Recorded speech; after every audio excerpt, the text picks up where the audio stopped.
I'd be a beggar or a knave for you. If that isn't love, it will have to do until the real thing comes along. I'd gladly move the earth for you to prove my love, dear, and its worth for you. If that isn't love, it will have to do until the real thing comes along. With all the words, dear, at my command, I just can't make you understand. I'll always love you, darling, come what may. My life is yours, what more can I say?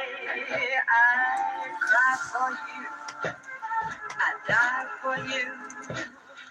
I tear the stars down from the sky for you. If that isn't love, it will have to do until the real thing comes along. With all the words to you at my command, I just can't make you understand. I'll always love you, darling, come what may. My life is yours, what more can I say? I cry for you, I die for you. I tear the stars down from the sky for you. Chapter 2. If that isn't incoming. Love, it will have to do until the real thing comes along.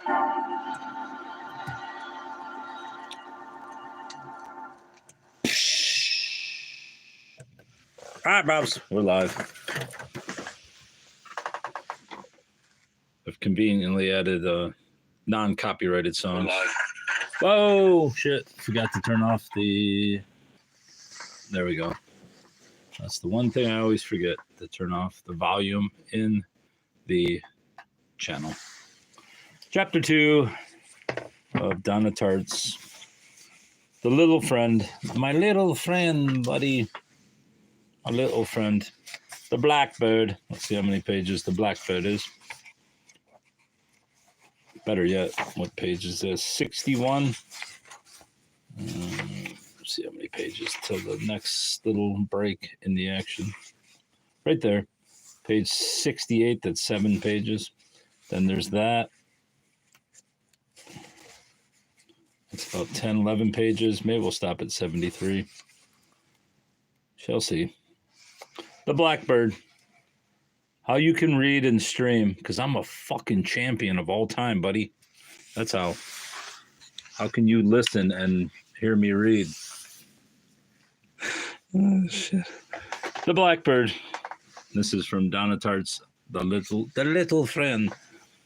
A few nights later, around 10 o'clock, while her mother and sister were upstairs sleeping, Harriet gently turned the key in the lock of the gun cabinet.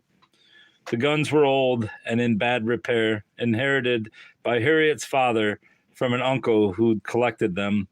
Of this mysterious Uncle Clyde, Harriet knew nothing but his profession, engineering, his temperament.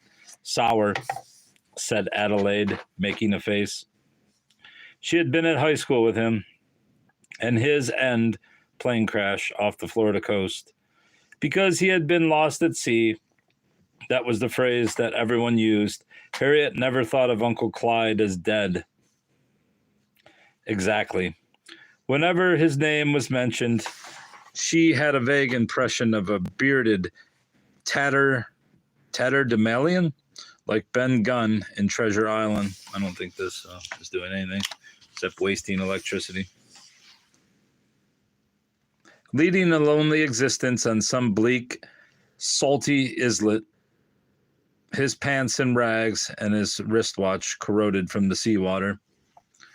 Carefully, with a palm on the glass so it wouldn't rattle, Harriet worked the sticky old door of the gun cabinet. Hello, Brobs. With a shiver, it popped open. On the top shelf was a case of antique pistols. Tiny dueling sets, trimmed in silver and mother of pearl, freakish little derringers, scarcely 4 inches long. Below, ranked in chronological order, and leaning to the left stood the larger arms, Kentucky flintlocks, a grim 10-pound Plains rifle, a rust-locked muzzleloader said to have been in the Civil War. Of the newer guns, the most impressive was a Winchester shotgun from World War I. Bye, bitch. Oh, hi, Karen. How are you? I was saying bye, bitch, to Christian because he bitched out. Harriet's father, the owner of this collection, was a remote and unpleasant figure. People whispered about the fact that he lived in Nashville since he and Harriet's mother were still married to each other, though Harriet had no idea how this arrangement had come to be, except vaguely that it had to do with her father's work. It was quite unremarkable to her since he had lived away from home as long as Harriet could remember. Yeah, he was meant to go. A check arrived Christmas and Thanksgiving, and a check arrived every month for the household expenses. He came home for Christmas and Thanksgiving and stopped by for several days in the fall on the way down to his hunting camp in the Delta. To Harriet, this arrangement seemed perfectly reasonable, suiting as it did the personalities of those involved. Her mother, who had very little energy, staying in bed most of the day, and her father, who had too much energy and the wrong kind. He ate fast, talked fast, and unless he had a drink in his hand, was incapable of sitting still. In public, he was always kidding around, and people thought he was a hoot, but his unpredictable humors were not always so amusing in private. And his impulsive habit of saying the first thing that came into his head often hurt his family's feelings. Worse, Harriet's father was always right. Even when he was wrong, everything was a test of wills. Though he was quite inflexible in his opinions, he loved to argue, and even in good moods, settled back in his chair with a cocktail, half watching the television. He liked to needle Harriet and tease her just to show her who was boss. Smart girls aren't popular, he'd say, or no point of educating you when you're just going to grow up and get married. And because Harriet was incensed by this sort of talk, which he considered the plain, good-natured truth, and refused to take it, there was trouble. Sometimes he whipped Harriet with a belt for talking back, while Allison looked on glassy-eyed, and their mother cowered in the bedroom. Other times, as punishment, he assigned Harriet tremendous, undoable chores, mowing the yard with the push-mower, cleaning the whole attic by herself, which Harriet simply planted her feet and refused to do. Go on, Ida Rue would say, poking her head through the attic door with a worried look after her father had stormed downstairs. You better get going, or he going to tear you up some more when he gets back. But Harriet, glowering amidst stacks of papers and old magazines, would not budge. He could whip her all he wanted. Never mind. It was the principle of the thing. And often Ida was so worried for Harriet that she would abandon her own work and go upstairs and do the thing herself. Because her father was so quarrelsome and disruptive and so dissatisfied with everything, it seemed right to Harriet that he did not live at home. Never had she been struck by the strangeness of the arrangement or realized that people thought it odd until one afternoon in 4th grade when her school bus broke down on a country road. Harriet was seated next to a talkative younger girl named Christy Dooley, who had big front teeth and wore a white crochet poncho to school every day. She was the daughter of a policeman, though nothing in her white mouse appearance or twitchy manner suggested this. Between sips of leftover vegetable soup from her thermos bottle, she chattered without encouragement, repeating various secrets about teachers, about other people's parents that she had heard at home. Harriet stared bleakly out the window, waiting for somebody to come and fix the bus, until she became aware with a jolt that Christy was talking about her own mother and father. Harriet turned to stare. Oh, everybody knew, Christy whispered, huddling close under her poncho. She always wanted to sit closer than was comfortable. Didn't Harriet wonder why her dad lived out of town? He works there, said Harriet. Never before had this explanation struck her as inadequate. But Christy gave a satisfied and very adult little sigh, and then told Harriet the real story. The gist of it was this. Harriet's father wanted to move after Robin died to a new town, someplace he could start over. Christy's eyes widened with a confidential spookiness, but she wouldn't go. It was as if Christy was talking not about Harriet's own mother, but some woman in a ghost story. She said she was going to stay forever. Harriet, who was annoyed to be sitting by Chris in the first place, slid away from her on the seat and looked out the window. "Are you mad?" said Christy slyly. "No." "What's wrong then? Your breath smells like soup." In the years since, Harriet had heard other remarks from both children and adults to the effect that there was something creepy about her household, but struck Harriet as ridiculous. Her family's living arrangements were practical, even ingenious. Her father's job in Nashville paid the bills, but no one enjoyed his holiday visits. He did not love Edie and the aunts, and everybody was disturbed by the hard, infuriating way he badgered Harriet's mother. Last year he had nagged her to go with him to some Christmas party, until at last, rubbing her shoulders through the thin sleeves of her nightgown, she blinked and said, "Fine." But when it was time to get ready, she sat at her dressing table in her bathrobe and stared at her reflection without putting on lipstick or taking the pins out of her hair. When Allison tiptoed upstairs to check on her, she said she had a migraine. Then she locked herself in the bathroom and ran the taps until Harriet's father, red in the face, trembling, pounded on the door with his fists. It had been a miserable Christmas Eve. Harriet and Allison sitting rigidly in the living room by the tree as the Christmas carols, alternately sonorous and jubilant, swelled powerfully from the stereo, not quite powerful enough to cover the shouting upstairs. It was a relief when Harriet's father clumped out to his car with his suitcase and his shopping bag of presents early on Christmas afternoon and drove away again up to Tennessee, and the household settled back with a sigh into its own forgetful doze. Harriet's house was a sleepy house for everybody but Harriet, who was wakeful and alert by nature. When she was the only person awake in the house, in the dark, silent house, as she often was, the boredoms that settled over her were so dense, so glassy and confused that sometimes she was unable to do anything but gape at a window or a wall, as if doped. Her mother stayed in her bedroom pretty much all the time, and after Allison went to bed early most nights around 9, Harriet was on her own, drinking milk straight out of the carton, wandering through the house in her stocking feet, through the stacks of newspapers, which were piled high in nearly every room. Harriet's mother, since Robin's death, had developed an odd inability to throw anything away, and the junk which packed the attic and cellar had now begun to creep into the rest of the house.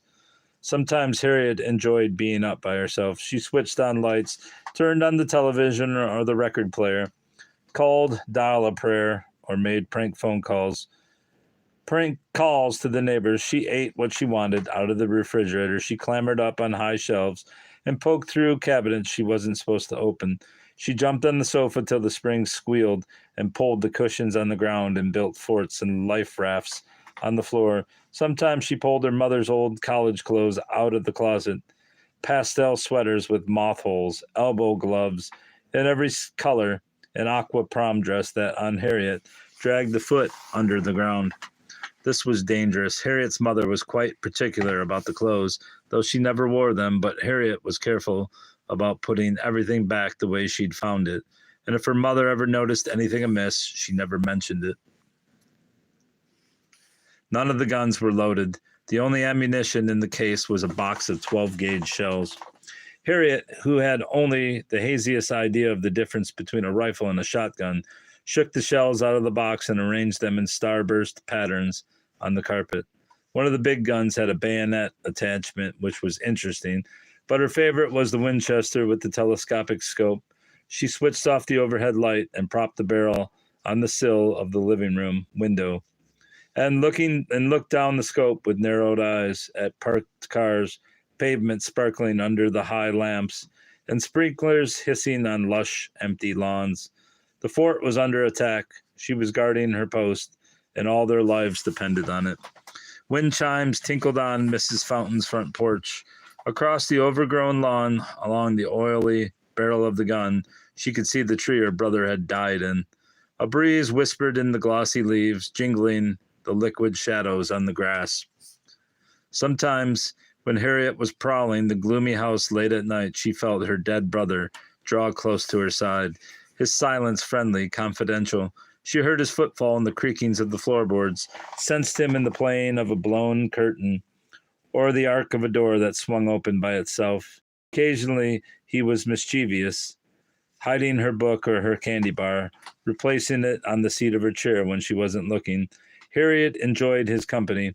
Somehow she imagined that whenever he lived, it was always night, that wherever he lived, it was always night, and that when she wasn't there, he was all by himself, fidgeting, only swinging his legs in a waiting room with ticking clocks. Here I am, she said to herself, on guard, for she felt the glow of his presence quite warmly when she sat at the window with the gun. 12 years had passed since her brother's death, and much had altered or fallen away, but the view from the living room window had not changed. Even the tree was still there. Harriet's arms ached. Carefully, she lay the rifle down at the foot of her armchair and went into the kitchen for a popsicle. Back in the living room, she ate it by the window, in the dark, without hurrying. Then she put the stick on top of a stack of newspaper and resumed her position with the rifle. The popsicles were grape, but her favorite, pardon. There were more in the freezer and nobody to stop her from eating the whole box, but it was hard to eat popsicles and keep the rifle propped up at the same time. She moved the gun across the dark sky, following some night bird across the moonlit clouds. The car door slammed quickly. She swiveled toward the sound and zeroed in on Mrs. Fountain, returning late from choir practice, tottering walk in the haze of the street lamps, oblivious, entirely unaware that one sparkly earring shone dead in the center of Harriet's crosshairs. Porch lights off, kitchen lights on, Mrs. Fountain's slope-shouldered, goat-faced silhouette gliding past the window shade like a puppet in a shadow play. Bang, Harriet whispered. One twitch, one squeeze of the knuckle, that's all it took, and Miss Fountain would be where she belonged, down with the devil. She would fit right in, horns curling out of her permanent and an arrow-tipped tail poking from the back of her dress, ramming that grocery cart around through hell. A car was approaching. She swung from Mrs. Fountain and followed it, magnified and bouncing. In her scope, teenagers' windows down, going too fast until the red taillights swept around the corner and vanished. On her way back to Mrs. Fountain, she saw a lighted window blur over the lens, and then, to her delight, she was smack in Godfrey's dining room across the road. The Godfreys were rosy and cheerful and well into their 40s, childless, sociable, active in the Baptist church, and to see the two of them up and moving around was comforting. Mrs. Godfrey stood scooping yellow ice cream from a carton into a dish. Mr. Godfrey sat at the table with his back to Harriet. The two of them were alone. Lace tablecloth, pink shaded lamp, burning low in the corner, everything sharp and intimate, down to the grape leaf patterns in the Godfrey's ice cream dishes, and the bobby pins in Miss Godfrey's hair. The Winchester was a pair of binoculars, a camera, a way of seeing things. She lay her cheek against the stock, which was smooth and very cool. Robin, she was certain, watched over her on these nights, much the way she watched over him. She could feel him breathing at her back, quiet, sociable, glad for her company, but the creaks and shadows of the dark house still frightened her sometimes. Restless, her arms aching from the gun's weight, Harriet shifted in the armchair. Occasionally, on nights like this, she smoked her mother's cigarettes. On the worst nights, she was unable even to read, and the letters of her books, even Treasure Island, Kidnapped, books she loved and never tired of, changed into some kind of savage Chinese, illegible, vicious, an itch she couldn't scratch. Once, out of sheer frustration, she had smashed the china figure of a kitten belonging to her mother, then panic-stricken for her mother was fond of the figurine, and had had it since she was a little girl. She wrapped the fragments in a paper towel and shoved them inside an empty cereal box, and put the cereal box at the very bottom of the garbage can. That had been 2 years ago. As far as Harriet knew, her mother still was aware that the kitten was missing from the china cabinet, but whenever Harriet thought of this, especially when she was tempted to do something of the sort again, break a teacup, rip up a tablecloth with scissors, it gave her a heady, sick feeling. she could set the house on fire if she wanted to, and no one would be there to stop her. A rusty cloud had drifted halfway over the moon. She swept the rifle back to the Godfrey's window. Now Mrs. Godfrey had some ice cream, too. She was talking to her husband between lazy spoonfuls with a rather cool, annoyed expression on her face. Mr. Godfrey had both elbows propped up on the lace tablecloth. All she could see was the back of his bald head, which was dead in the center of the crosshairs, and she couldn't tell if he was answering Mrs. Godfrey or even if he was listening. Suddenly he got up, made a stretching movement, and walked out. Mrs. Godfrey, alone now at the table, said something. As she ate the last spoonful of her ice cream, she turned her head slightly as if listening to Mr. Godfrey's response in the other room, and then stood and walked to the door, smoothing her skirt with the back of her hand. Then the picture went black. Theirs had been the only light on the street. Mrs. Fountain's had gone out long ago. Harriet glanced at the clock on the mantel. It was past 11, and she had to be up at 9 in the morning for Sunday school. There was nothing to be scared of. The lamp shone bright on the calm trees, on the calm street, that is, but the house was very still, and Harriet was a little edgy. Even though he had come to her house in broad daylight, she was not most afraid of the killer at night. When he returned in her nightmares, it was always dark, a cold breeze blowing through the house, curtains fluttering, and all the windows and doors ajar as she ran to and fro, slamming the sashes, fumbling with the locks, her mother sitting unconcerned on the sofa with cold cream on her face, never moving a finger to help, and never enough time before the glass shattered and the gloved hand reached through to turn the knob. Sometimes Harriet saw the door opening, but she always woke up before she saw a face. On hands and knees, she gathered the shells. Neatly, she restacked them in their box, wiped the gun clean of fingerprints and replaced it, then locked the cabinet and dropped the key back in the red leather box in her father's desk, where it belonged, along with the nail clippers, some mismatched cufflinks, and a pair of dice in a green suede pouch, and a stack of faded matchbooks from nightclubs in Memphis, Miami, and New Orleans. Upstairs, she undressed quietly without turning on the lamp. In the next bed, Allison lay face down in a dead man's float. The moonlight shifted over the bedspread in dappled patterns, which changed and played when the wind stirred through the trees. A jumble of stuffed animals were packed in the bed around her, as if on a life raft. A patchwork elephant, a piebald dog with a button eye missing, a woolly black lambkin, and a kangaroo of purple velveteen, and a whole family of teddy bears, and their innocent shapes crowded around her head in sweet, shadowed grotesquerie, as if they were creatures in Allison's dreams. All right, let's see what the next section is. It is about 3 or 4 pages. Now, boys and girls, said Mr. Dial, with one chilly, whale gray eye. He surveyed Harriet and Healy's Sunday school class, which, due to Mr. Dial's enthusiasm for Camp Lake D. Selby and unwelcome advocacy of it among the parents of his pupils, was more than half empty. I want you all to think for a minute about Moses. Why was Moses so focused on leading the children of Israel into the promised land? Silence. Mr. Dial's appraising salesman roved over the small group of uninterested faces. The church, not knowing what to do with the new school bus, had begun an outreach program, picking up underprivileged white children from out in the country and hauling them into the prosperous, cool halls of First Baptist for Sunday school. Dirty-faced, furtive, in clothing inappropriate for church, their downcast gazes strayed across the floor. Only gigantic Curtis Ratliff, who was retarded and several years older than the rest of the children, goggled at Mr. Dial with open-mouth appreciation. Or let's take another example, said Mr. Dial. What about John the Baptist? Why was he so determined to go forth in the wilderness and prepare the way for Christ's arrival? There was no point attempting to reach these little Ratliffs and Skirleys and Odoms. These youngsters with their rheumy eyes and pinched faces, their glue-sniffing mothers, their tattooed fornicating fathers, they were pitiful. Only the day before, Mr. Dial had been forced to send his son-in-law, Ralph, whom he employed at Dial Chevrolet, down to some of the Skirleys to repossess a new Oldsmobile Cutlass. It was an old story. These sad dogs drove around in top-end automobiles, chewing tobacco and swilling beer from the quart bottle, little caring that they were 6 months late on the payments.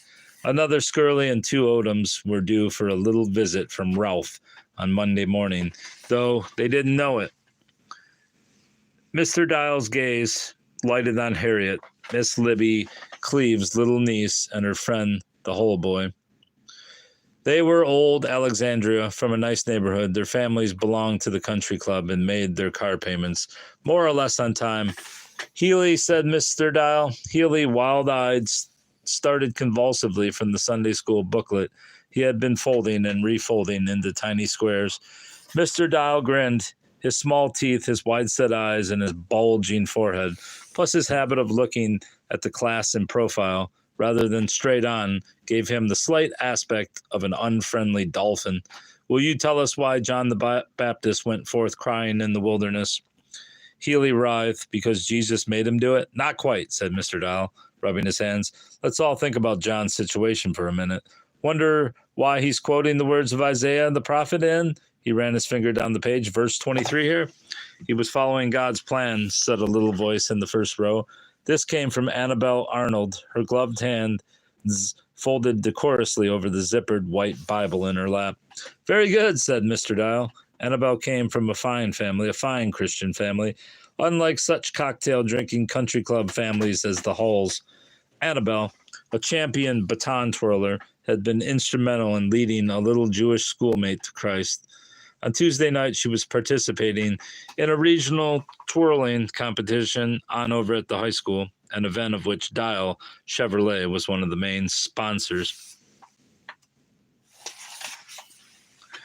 Mr. Dial, noticing that Harriet was about to speak, started in again heartily. Did you hear what Annabelle said, boys and girls? He said brightly. John the Baptist was working in accordance with God's plan. And why was he doing that? Because, said Mr. Dial, turning his head and fixing the class with his other eye, because John the Baptist had a goal. Silence. Why is it so important to have goals in life, boys and girls? As he waited for an answer, he squared and re-squared a small stack of paper on the podium, so that the jewel in his massive gold class ring caught and flashed red in the light. Let's think about our goals. We're not financially prosperous. Without goals, we can't achieve what Christ wants for us as Christians and members of the community. Harriet, he noticed with a bit of a start, was glaring at him rather aggressively. No, sir, Mr. Dial clapped his hands, because goals keep us focused on the things that matter. It's important for all of us, no matter who or what age we are, to set goals for ourselves on a yearly and weekly and even hourly basis, or else we don't have the get up and go to haul our behinds from out in front the television and earn a living when we grow up. As he spoke, he began to pass out paper and colored pens. It did no harm to try to force a little work ethic down some of these little Ratliffs and Odoms. They were certainly exposed to nothing of the sort at home, sitting around living off the government the way most of them did. The exercise he was about to propose to them was one Mr. Dial himself had participated in, and it found extremely motivational. From a Christian salesmanship conference he had attended in Lynchburg, Virginia, the summer before. Now I want us to all write down a goal we want to achieve this summer, said Mr. Dial. He folded his hands into a church steeple and rested his forefingers upon his pursed lips. It may be a project, a financial or a personal achievement, or it may be some way to help your family, your community, or your Lord. You don't have to sign your name if you don't want to. Just draw a little symbol at the bottom that represents who you are. Several drowsy heads jerked up in panic. Nothing too complicated, for instance, said Mr. Dial, screwing his hands together. You might draw a football if you enjoy sports, or a happy face if you enjoy making people smile. He sat down again, and since the children were looking at their papers and not at him, his wide, small, toothed grin soured slightly at the edges. No, it didn't matter how you tried with these little rat lifts and odoms and so forth. It was useless to think you could teach them a thing. He looked out over the dull little faces, sucking listlessly on the ends of their pencils. In a few years, these little unfortunates would be keeping Mr. Dial and Ralph busy in the repossession business, just like their cousins and brothers were doing right now.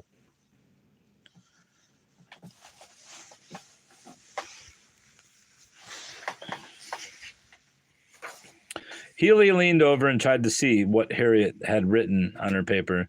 Hey, he whispered. For his personal symbol, he had dutifully drawn a football, then sat staring for the better part of 5 minutes in dazed silence. No talking back there, said Mr. Dial. With an extravagant exhalation, he got up and collected the children's work. Now then, he said, depositing the papers in a heap on the table, everybody file up and choose a paper. No, he snapped as several children sprung up from their chairs. Not run like monkeys, one at a time. Without enthusiasm, the children shuffled up to the table. Back at her seat, Harriet struggled to open the paper she'd chosen, which was folded to the excruciating tininess of a postage stamp. From Healy's, unexpectedly, a snort of laughter. He shoved the paper he'd chosen at Harriet. Beneath a cryptic drawing, a headless blotch on stick legs, past furniture, past part insect, Beneath the cryptic drawing, a headless blotch on stick legs, part furniture, part insect, depicting what animal or object or even piece of machinery, Harriet could not guess. The gnarled script tumbled rockily down the paper at a 45-degree angle. My goal, read Harriet with difficulty, is did he take me to Opryland? Come on now, Mr. Dial was saying up front. Anybody start, it doesn't matter who. Harriet managed to pick her paper open. The writing was Annabelle Arnold's, rotund and labored, with elaborate curlicues on the G's and Y's. My goal is to say a little prayer every day that God will send me a new person to help. Harriet stared at it balefully. At the bottom of the page, 2 capital B's back to back formed an inane butterfly.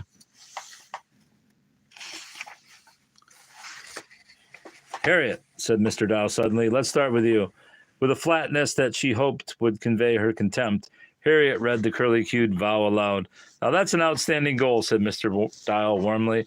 It's a call to prayer, but it's a call to service too. Here's a young Christian who thinks about others in church and community. Is something funny back there? The pallid snickerers fell silent. Mr. Dial said in amplified voice, Harriet, what does this goal reveal about the person that wrote it? Healy tapped Harriet's knee. To the side of his leg, he made an inconspicuous little thumbs-down gesture. Loser. Is there a symbol, sir? Said Harriet. What symbol has this writer chosen to represent him or herself? An insect. An insect? It's a butterfly, said Annabelle faintly, but Mr. Dial didn't hear. What kind of an insect? He demanded of Harriet. I'm not sure, but it looks like it's got a stinger. Healy craned over to see. Gross, he cried, in apparently unfeigned horror. What is that? Pass it up here, said Mr. Dial sharply. Who would draw something like that? Healy said, looking around the room in alarm. It's a butterfly, said Annabelle, more audibly this time. Mr. Dial got up to reach for the paper, and then very suddenly, so suddenly that everyone jumped, Curtis Ratliff made an exhilarated gobbling noise. Pointing at something on the table, he began to bounce excitedly in his seat. Rat my, he gobbled, rat my. Mr. Dial stopped short. This had always been his terror, that the generally docile Curtis would someday erupt into some kind of violence or fit.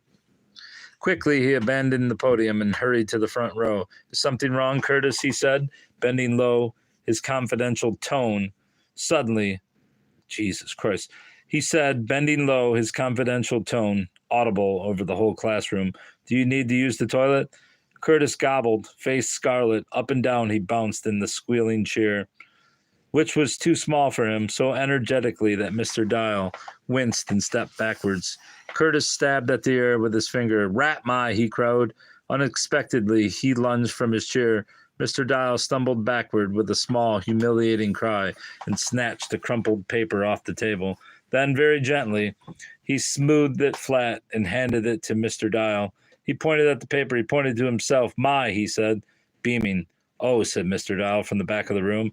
He heard whispers, an impudent little snort of merriment. That's right, Curtis. That's your paper, Mr. Dial had set it aside intentionally from those of the other children. Though Curtis always demanded pencil and paper and cried when he was denied them, he could neither read nor write. My, Curtis said. He indicated his chest with his thumb. Yes, said Mr. Dial carefully. That's your goal, Curtis. That's exactly right. He laid the paper back on the table. Curtis snatched the paper up again and thrust it back at him, smiling expectantly. Yes, thank you, Curtis, said Mr. Dial and pointed to his empty chair. Oh, Curtis, you can sit down now. I'm just going to. Wee! Curtis, if you don't sit down, I can't. Wee, my! Curtis shrieked to Mr. Dial's horror. He began to jump up and down. Wee, my, wee, my, wee, my. Mr. Dial, flabbergasted, glanced down at the crumpled paper which lay in his hand. There was no writing on it at all, only scribbles a baby might make. Curtis blinked at him sweetly and took a lumbering step closer. For a mongoloid, he had very long eyelashes. Wee, he said. All right, we can keep going. What are we at here? 36 minutes. I wonder what Curtis's goal was, said Harriet ruminatively as she and Healy walked home together. Her patent leather shoes clacked on the sidewalk. It had rained in the night, and pungent clumps of cut grass, crushed petals below. Jesus. And pungent clumps of cut grass, crashed petals blown from shrubbery, littered the damp cement. I mean, said Harriet, do you think Curtis even has a goal? My goal was for Curtis to kick Mr. Dial's ass. They turned down George Street, where the pecans and sweet gums were in full dark leaf, and the bees buzzed heavily in the crepe myrtle, Confederate jasmine, pink floribunda roses. The fusty, what the hell is a fusty? The fusty, drunken perfume of magnolias was as drenching as the heat itself, and rich enough to make your head ache. Harriet said nothing. Along she clicked, head down, her hands behind her back, lost in thought. Sociably, in an effort to review the conversation, Healy threw back his head and let out his best dolphin whinny. Oh, they call him Flipper, Flipper, he sang in a smarmy voice, faster than lightning. Harriet let out a gratifying little snort because of his wickering laugh and the porpoise-like bulge of his forehead. Flipper was the nickname for Mr. Dial. What'd you write? Healy asked her. He'd taken off his Sunday suit jacket, which he hated, and was snapping it around in the air. Was it you put down the black mark? Yep, Healy glowed. It was for cryptic and unpredictable gestures, like this, that he adored Harriet. You couldn't understand why she did things like this, or even why they were cool, but they were cool. Certainly the black mark had upset Mr. Dial, especially after the Curtis debacle. He'd blinked and looked disturbed when a kid in the back held up an empty paper, blank except for the creepy little mark in the center. Someone's being funny, he snapped, after an eerie skipped beat, and went on immediately to the next kid, because the black mark was creepy. Why? It was just a pencil mark, but still the room had gone quiet for a strange instant as the kid held it up for everyone to see, and this was the hallmark of Harriet's touch. She could scare the daylights out of you, and yes, and you weren't even sure why. He bumped her with his shoulder. You know something funny? You should have wrote ass. Healy was always thinking of tricks for other people to pull. He didn't have the nerve to pull them himself. In really tiny letters, you know, so he could barely read it. The black spot is in Treasure Island, said Harriet. That's what the pirates gave you when they were coming to kill you. Just a blank piece of paper with a black spot on it.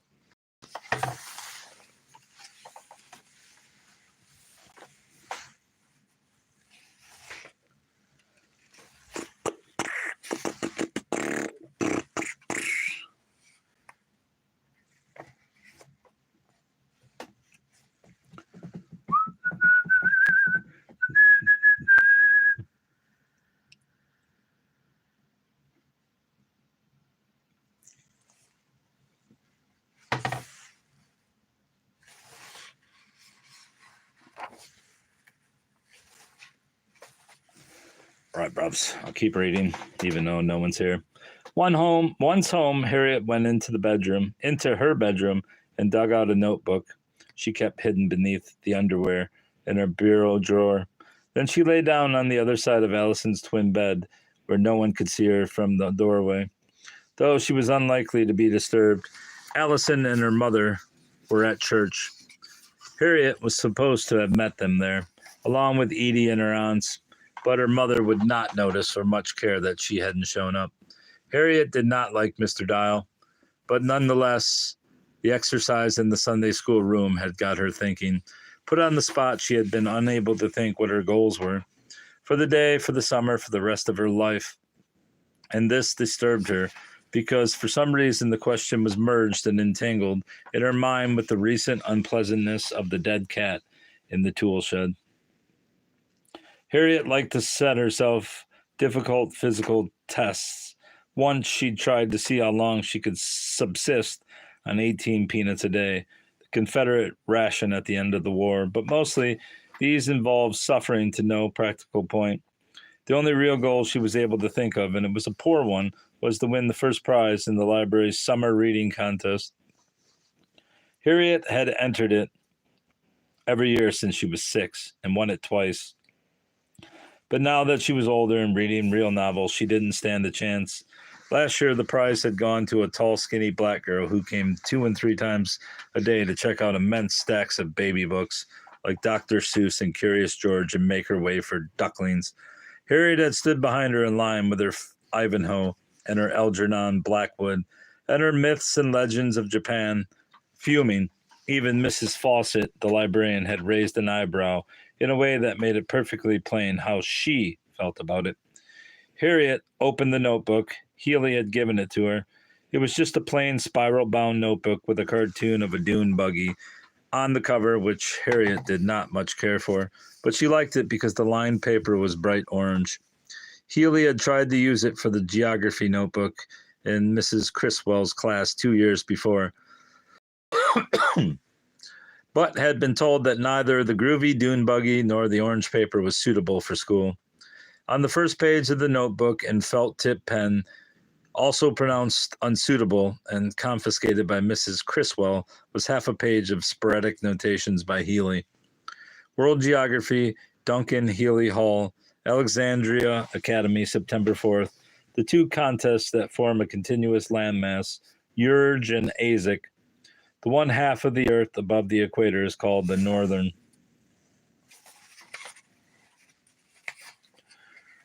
Why is it standard units of measurement needed? If a theory is the best available explanation of some part of nature, there are 4 parts to a map. These Harriet examined with affectionate contempt. Several times she had considered tearing the page out, but over time it had come to seem part of the notebook's personality, best undisturbed. She turned the page to where her own notations in pencil began. These were mostly lists of books she'd read, and the books she wanted to read, and the poems she knew by heart, lists of presents she'd got for her birthdays and Christmas, and who they were from, lists of places she'd visited, nowhere very exotic, and the lists of places she wanted to go, Easter Island, Antarctica, Machu Picchu, Nepal. There were lists of people she admired, Napoleon and Nathan Bedford Forrest, Genghis Khan and Lawrence of Arabia, Alexander the Great and Harry Houdini, and Joan of Arc. There was a whole page of complaints about sharing a room with Allison. There were lists of vocabulary words, Latin and English, and an inept Cyrillic alphabet, which she'd done her laborious best to copy from the encyclopedia one afternoon when she had nothing else to do. There were also several letters Harriet had written and never sent to various people she did not like. There was one to Mrs. Fountain and another to her detested 5th grade teacher, Mrs. Beebe. There was also one to Mr. Dial, in an attempt to kill 2 birds with 1 stone. She'd written in a labored, curly-cued hand that looked like Anna Arnold's. Dear Mr. Dial, it began, I am a young lady of your acquaintance who has admired you in secret for some time. I am so crazy about you I can hardly get to sleep. I know that I'm very young, and there is Mrs. Dial too, but perhaps we can arrange a meeting some evening. Out behind Dial Chevrolet, I have prayed over this letter, and the Lord has told me that love is the answer. I will write again soon. Please do not show this letter to anybody. P.S. I think you might know who this is. Love, your secret Valentine. At the bottom, Harriet had pasted a tiny picture of Annabelle Arnold that she'd cut out of the newspaper next to an enormous jaundiced head of Mr. Dial she'd found in the yellow pages. His pop eyes goggling with enthusiasm as his head aburst in a corona of cartoon stars, above which a jangle of frantic black letters screamed, "Where quality comes first, low down payment." Looking at these letters now gave Harriet the idea of actually sending Mr. Dial a threatening note, in misspelled baby printing, purporting to be from Curtis Ratliff. But this, she decided, tapping her pencil against her teeth, would be unfair to Curtis. She wished Curtis no harm, especially after his attack on Mr. Dial. She turned the page and on the fresh sheet of orange paper wrote, "Goals for summer, Harriet Cleve Dufresne." Restlessly, she stared at this like the woodcutter's child at the beginning of a fairy tale. A mysterious longing had possessed her, a desire to travel far and do great things, and though she could not say exactly what it was she wanted to do, she knew that it was something grand and gloomy and extremely difficult. She turned back several pages to the list of people she admired, a preponderance of generals, soldiers, explorers, men of action, all. Joan of Arc had led armies when she was hardly older than Harriet. Yet for Christmas last year, Harriet's father had given Harriet an insulting board game for girls called What Shall I Be? It was a particularly flimsy game, meant to offer career guidance, but no matter how well you played, it offered only 4 possible futures: teacher, ballerina, mother, or nurse. The possible, as it was presented in her health textbook, a mathematical progression of dating, career, marriage, and motherhood, did not interest Harriet. Of all the heroes on her list, the greatest of them all was Sherlock Holmes, and he wasn't even a real person. Then there was Harry Houdini. He was a master of the impossible. More importantly for Harriet, he was a master of escape.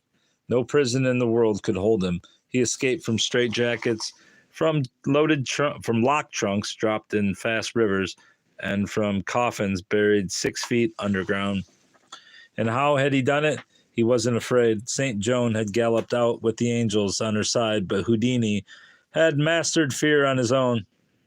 No divine aid for him. He taught himself the hard way how to beat back panic, the horror of suffocation and drowning and dark, handcuffed in a locked trunk in the bottom of a river. He squandered not a heartbeat on being afraid. Never to the terror of the chains in the dark and the icy water. If he became lightheaded for even a moment, if he fumbled at the breathless labor before him, somersaulting along the riverbed, head over heels, he would never come up from the water alive. A training program, this was Houdini's secret.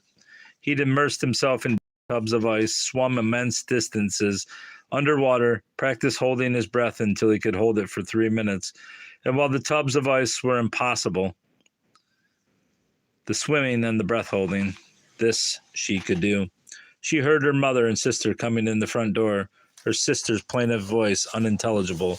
Quickly, she hid the notebook and ran downstairs. Stairs. That's going to have to be all. That's going to have to be all, bruvs. I get no commentary here. Plus, it's at the 50-minute mark. I could read to this next page, but my eyes are getting tired. Page 79, which is 79 more pages than I ever thought I'd get into this book.